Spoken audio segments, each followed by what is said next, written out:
So today's plan is it's to watch the announcement stream, but I'm a day late.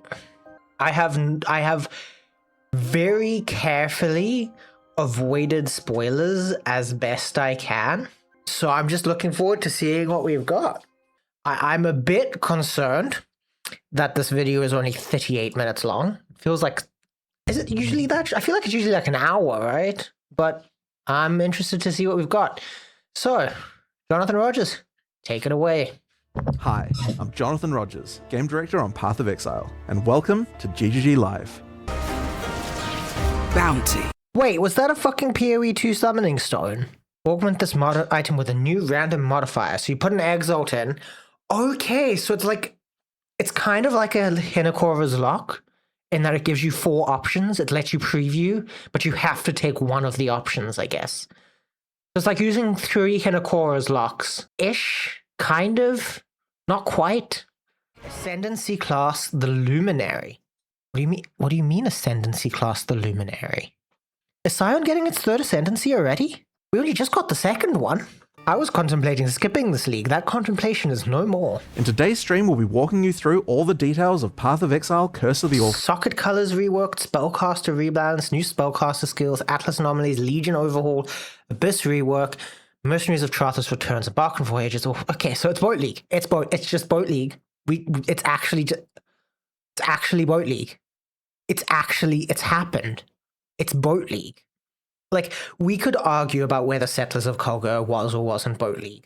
I'm on the side of Settlers of Kogger is Boat League, considering shipping is what most people interact with there. But you still don't get on a boat. This is actually Boat League? Like, you actually get on a boat? Boat League? Boat League, Boat League? It's for real Boat League? The Boat League of Boat Leagues of Boat League? Meet Valerie, a dangerous Corsair captain who needs boots on the ground and on the sea floor to help her retrieve these treasures and unlock their potential. Pirates, GGG have a type? Yeah, clearly. I mean, valid. Who here? I'm assuming everyone in chat is a straight man or a lesbian woman right now. Who here doesn't love female pirates? I can fix her. She doesn't need fixing. I can fix her, but whatever's broken about her is much hotter. Each of these monster encounters will also have a custom bonus for defeating the enemies. For example, successfully defeating the accursed undead that guard GGG has gone from every mechanic is killing enemies in a circle to every mechanic is strong boxes, and I think it's very funny. And I love it. I like strong boxes. They're not killing enemies it's the 2 kinds of Path of Exile content. Everything is strong boxes or killing enemies in a circle. Actually. Delve, strong boxes. Ritual, killing enemies in a circle. Legion, killing enemies in a circle with a splash of strong boxes. Delirium, you might think it's strong boxes, but it's actually killing enemies in a circle. Are expeditions strong boxes that are opened in a circle? Yes. Expeditions are strong boxes that are opened in a circle. Also, Ultimatum. In Path of Exile 1, it might look like killing enemies in a circle, but it's actually strong boxes in both games. Can't help but notice that almost everything has white sockets. Are they making white sockets more accessible? This modifier will spawn friendly jellyfish alongside every pack of monsters in your voyage, which you will promptly slaughter for extra loot and experience, we're sure. Is Ducat, which creates 4 ghostly copies of an 4-way splitting? Rip beast crafting and rip delve. Some might even say this is the first real Boat League. Boat League! But that's not all. Warrants also allow you to trade specific mercenaries to other It's a smile! players. Okay.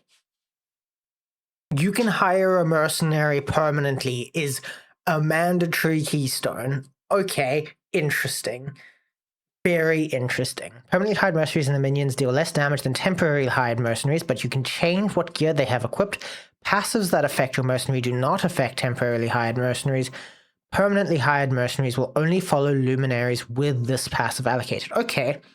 So it's basically just a way to solo play with 2 characters, basically. Basically, AG the Ascendancy. It's just Animate Guardian as an Ascendancy. I think the Luminarian's gonna be a 2nd character ascend. I don't think it's ever gonna be an Ascendancy that you can League start with, because you have to get a decent mercenary, so you're going to want to buy or hold an invitation for a good mercenary, basically. However, be on your guard. The abyssal minions of Kulamak have some different tricks up their sleeves in PoE 1. They better not be fucking bringing the stupid void bullshit to PoE 1. That will tilt me so much. This boss has a very unique way of accessing it. What does this eyeball do? Good luck figuring this one out. What do you Let's mean, move good on to our luck? next league being reworked. Fuck you. Legion. Our Shaper's touch transformed into a Malagero's virtuosity. But Ancient now, orb? the Malagero's virtuosity has a trace of the original enshrouded. Oh, fuck. So you're able to transfer modifiers from one unique to another. It's ancient orbs that transfer modifiers. That's crazy. What? Some of these combos are going to be expensive as fuck. Legion farmers are eating good. For example, the Krashik. That talisman's not corrupted. That talisman is not. Talismans don't drop corrupted anymore. The special modifiers on talismans Honestly, making them not drop corrupted was all that was needed to make them not shit. are now enchantments, rather than implicits. This means they compete with Blight Anoint. Oh, wait, what? That's a big nerf. So you can have +1 to all skills or an anoint, basically. But GGG, the anoint's just always gonna be better. Allowing Unless you plan to make these fucking enchantments insane. their effects to be significantly more powerful than before. Here are a few more. Okay, 8% increased action speed's insane. Okay, fair enough, GGG. +1 Spectre Great Wolf. If you get that to 100% enchant modifier magnitude, that's a +2 Spectre amulet. What the fuck? This strongbox seems to have a strange mechanism. No way! The Ventus Gamble Strongbox, yes! Sockets, at a basic level, don't have colors anymore. You can Huh? now put any colored gem into any socket. But then We're doing this to that's a address red a socket. long-running issue for both. But that's a red socket. What do the colors on gems with regards to sockets Yeah, even what do now they do mean? now? Well, the colors on gems for sockets are still relevant, just as an upgrade system to get an additional quality bonus to that gem. Oh. I wonder if they're going to make chromatic orbs rarer for this. Because this is quite strong. And I can't help but notice, I did notice it in a previous teaser, but tooltips like PoE 2. What spell build are we? This is still not going to make me play Spellstock. Use the stuff with arcane energy, lowering your mana cost and increasing your chance to block. When you block, you release an arcane wave. Damaging. Oh, wait. Spell thorns? Wait, spell thorns? Mana reservation is always 30%. Deals base lightning damage equal to 73% of maximum mana stacking spell thorns. Oh, maybe I am going to play a spell fucking build. God damn it. Strangely, these rowers seem to have a particular fondness for goblin meat. The Remedis Knight Armor Oh, we're going to have the goblin versus bird wars. The matching back attachment cleanses the disease left behind on the ground in town areas by the Plague Bearer back attachment. It's an important job of a Remedis Knight to not let disease take. Fucking town. Lion Eyes Watch PvP is the new meta, chat. We're looking forward to seeing which of you choose to want become money, the plague chat. and spread disease across Rayclast, or those who wish to fight against it So you all by know about becoming this a thing called Remedis Twitch Knight. Prime, Thank right? you so much for your ongoing support.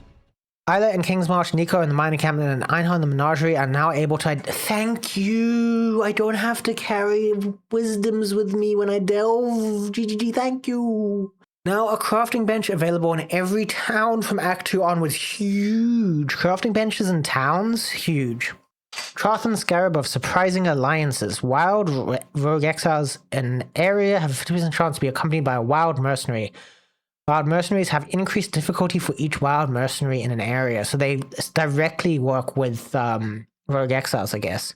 How are wild mercenaries going to work? Because wild mercenaries just sound like they're basically just rogue exiles. I don't know what the difference is between a wild mercenary and a rogue exile. Same, but different. Sounds more like same, but same to me, to be honest. Chromatic orbs in Alvera, called it. No longer sold by vendors in town, called it. Gold fees on the currency exchange have been increased. Yeah, okay, called it. Following new crafting benches that modify sockets. At least 2 non-white, at least 3 non-white, at least 4 non-whites. Okay, so you can't guarantee colors anymore in the crafting bench. That's kind of huge. Syndicate leaders no longer drop Orflame Embers. Syndicate Mastermind can now only drop the Orflame Ember of Kulamak.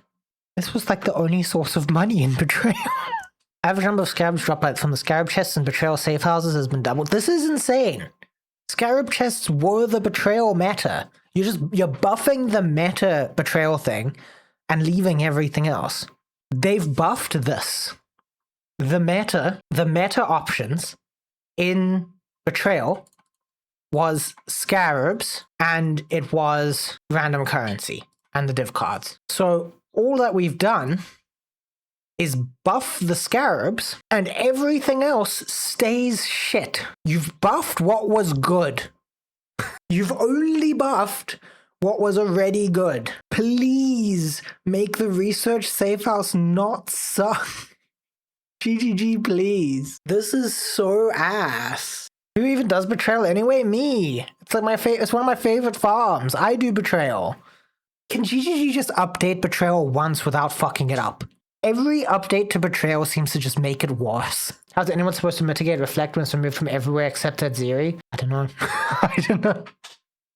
Aziri is now exclusively farmed by Chaos builds. Skills, items, and modifiers that once stated increase and reductions to spell damage also apply to attack damage have been replaced with the new Arcane Might keyword. That's going to be Crown of Eyes, basically. Purely a descriptive change. I'm just wondering if Arcane Might's going to be a new keystone then. Or they're just planning to add more sources of it. Rolling Magma... Wait. Okay, I actually want to see the Rolling Magma nerfs. This might be interesting. Lower effectiveness of added damage at level 1. More damage at gem levels greater than 20. Okay, interesting. So Rolling Magma for leveling nerfed. What's that going to mean for Witch? And RF. Nothing I actually play has been touched. Is my takeaway from that. Doriani's Delusion.